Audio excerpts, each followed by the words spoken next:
You fit into me like a hook into an eye, a fish hook, an open eye. Isn't that wonderful poetry by Margaret Atwood? Such a lovely little love poem. You know, I think a lot of us, even if we're not specifically anti-love, anti-relationship, anti-all of that, even if we don't hate Valentine's Day or any of that, we can all get a little bit sick, I think, of how much focus is given unto the holiday. All the hearts everywhere, all of the roses and flowers and sappy commercials, and watch this love movie on Hallmark or whatever. It wears thin for a lot of us. And maybe we are. Maybe some of us are anti-love for whatever reason. Yeah, there's lots of reasons why a person could maybe need a little bit of an antidote for the sugary sweetness.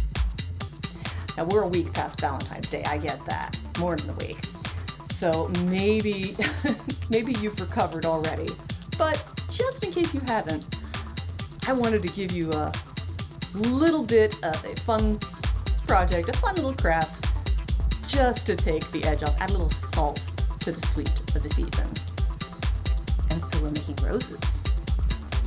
Isn't it a pretty rose? Okay, black roses, right off the bat, I get. Automatically, just they're a nice contrast with the pink and the red and the white that we're used to seeing. These are something a little bit more too.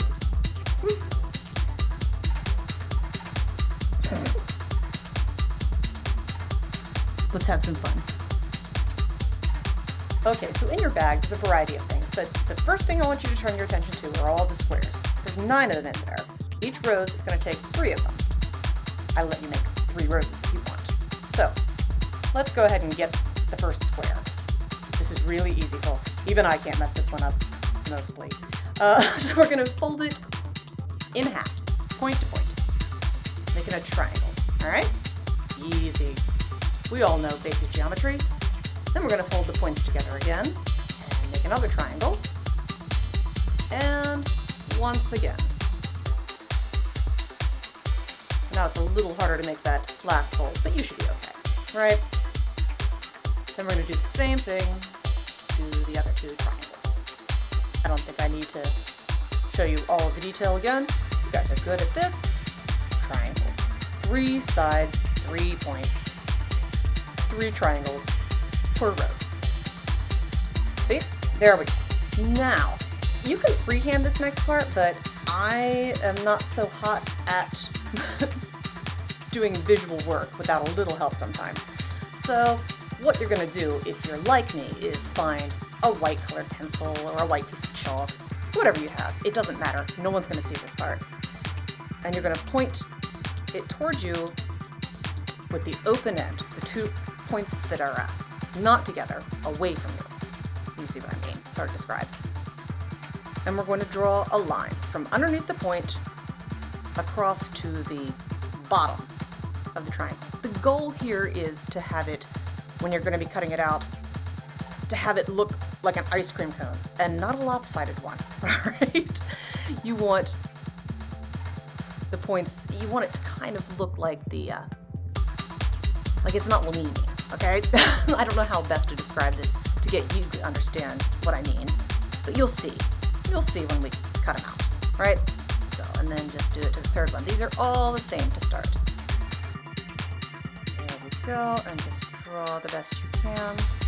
Like I say, doesn't matter if your drawing is perfect. This is just kind of to guide it in your head. And you don't necessarily need to do this if you think you can just cut that without drawing it. So, then you're going to take, and you're going to cut around, making like an ice cream cone type thing. Careful not to cut your thumb. And see what I mean? Even. And then you're going to cut the very tip off of this, so that when you open it up, you should see something like this. And all of the petals should be even. not like a clover or something like that. Let's do this one again, just like the first. And this is, well, it looks kind of okay. Cut his tip off. Set it aside, and let's do the third one. Snip, snip.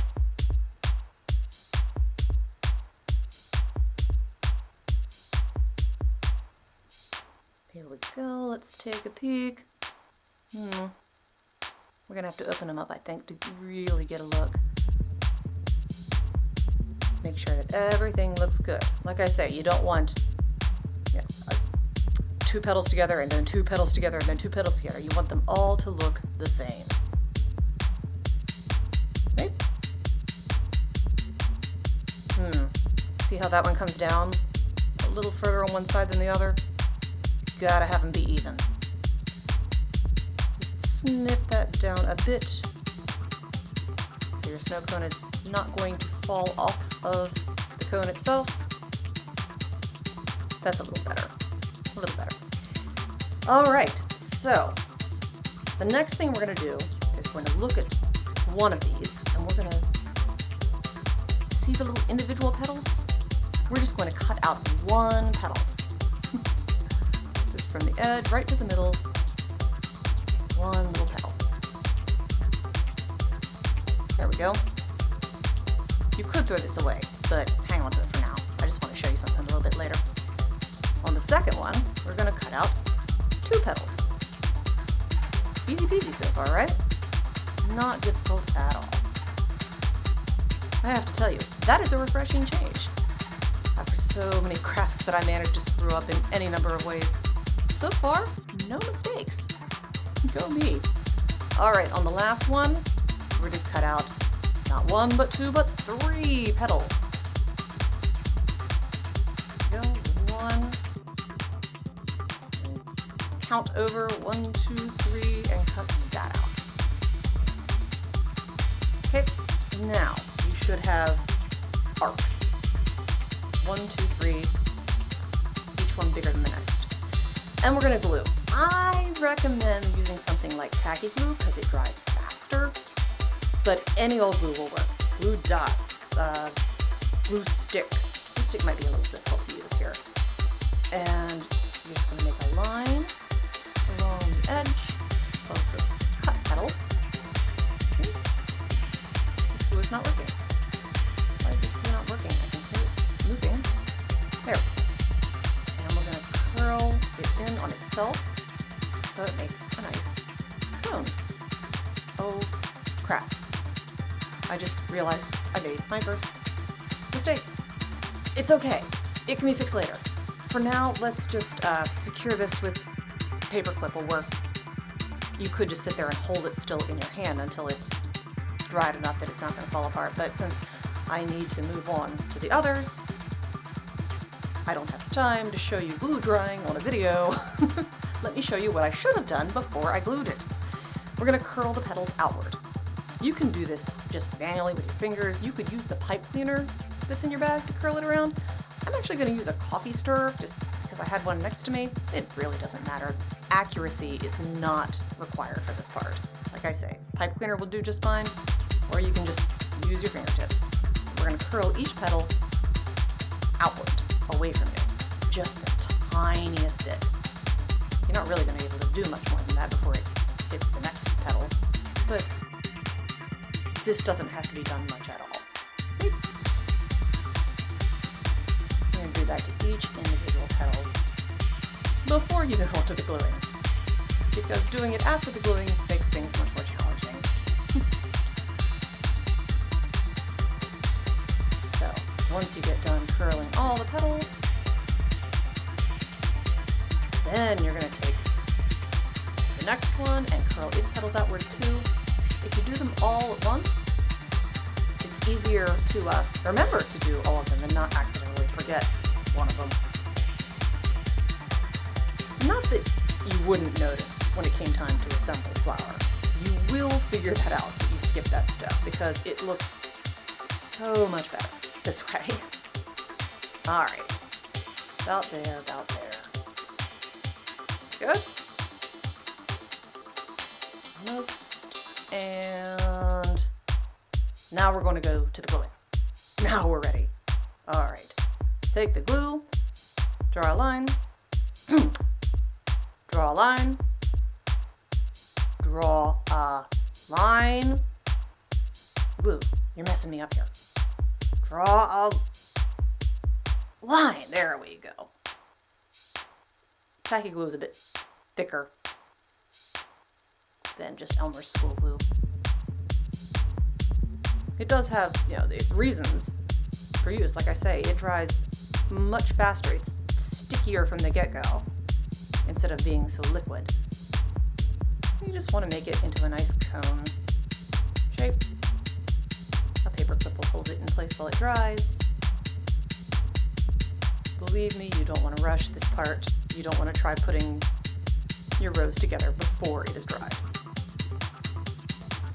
because then everything starts falling apart, which is no good.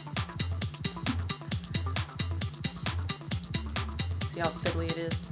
Just imagine if I was using a glue that dried even slower. All right. Final draw line. Draw a line. We shake it a bit more. Draw a line. Do I have to get a popsicle stick and dig the glue out of this thing? There we go. And fold it in. So you got the right shape, and flip it in place to dry.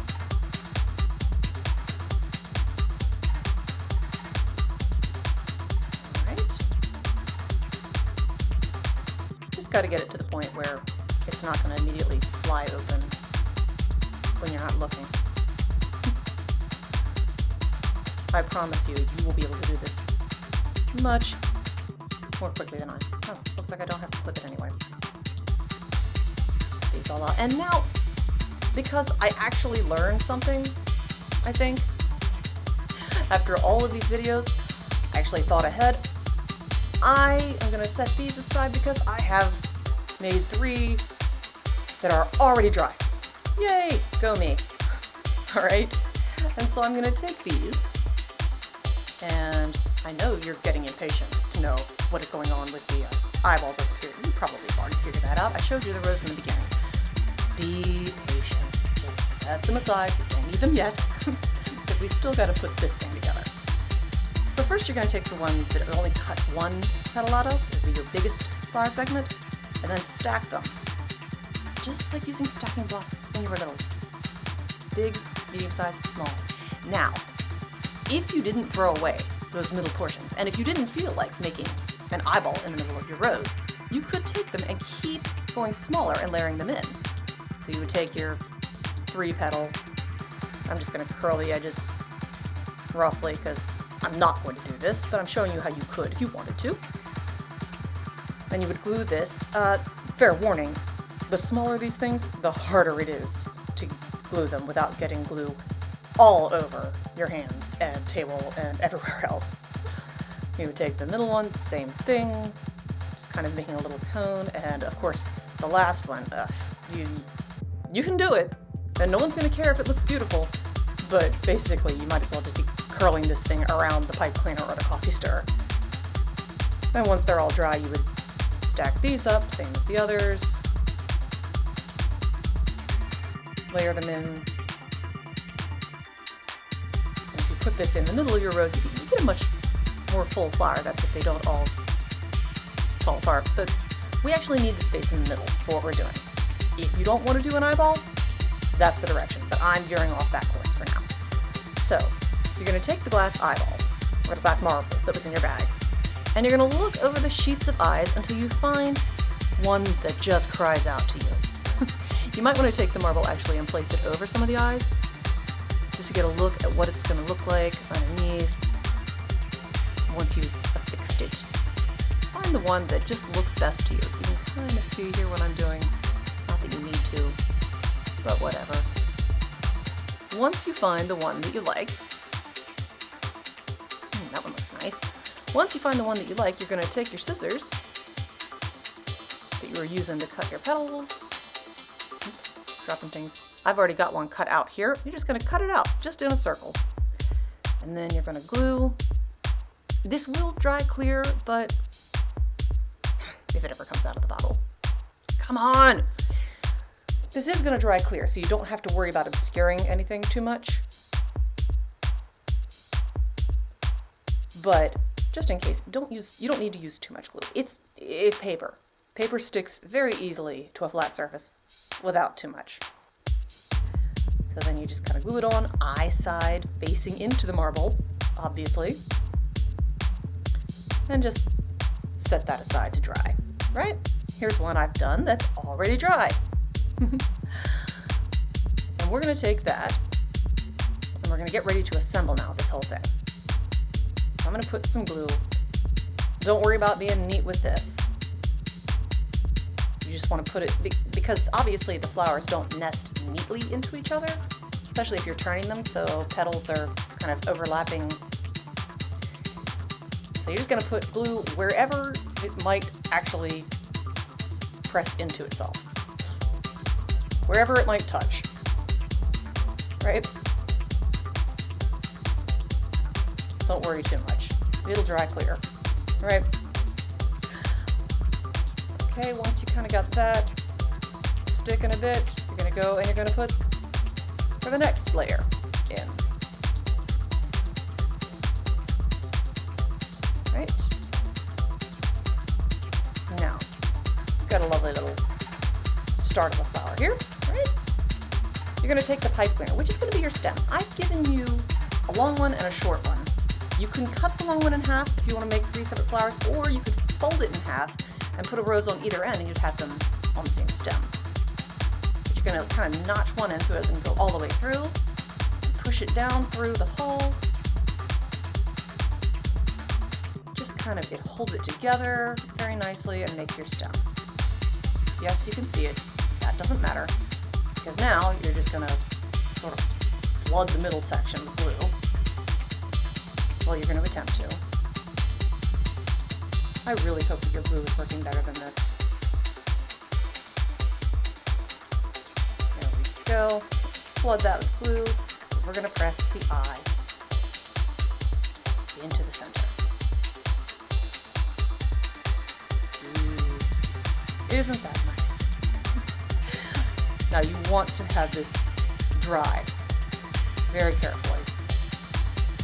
So you're going to want to either sit here and hold it for a while, or find somewhere where downward pressure, where gravity is going to help it stay in place. But definitely don't take your eye off it until it's dried enough to stay in place. Alright? I suggest a lovely bud vase for presentation when you're finished. Aren't they just wonderful? Perfect for gifting or for keeping for yourself.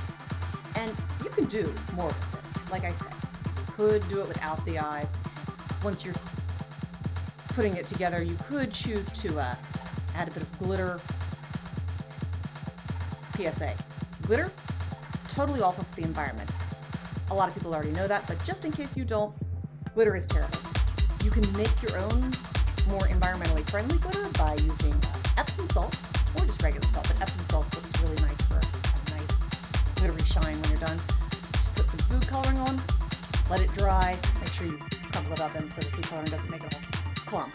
So it really works well if you take the salts and put them into a glass plastic bag, put the food coloring in, shake, and then spread them out on a cookie sheet to dry. I actually used those little tiny gems that you can get to make pictures these days. You know, put the right colors on the right colored spots. Yeah, that's too fussy for me, but just kind of using them to give a glittery shine around the eye. I hope you enjoyed this. I hope you enjoyed your roses. I hope that this took the this balanced out.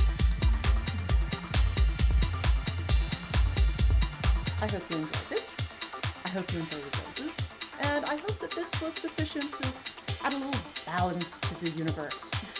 The sweet with the salty, the dark with the light. Can't have one without the other, right? happy Anti-Valentine's Day.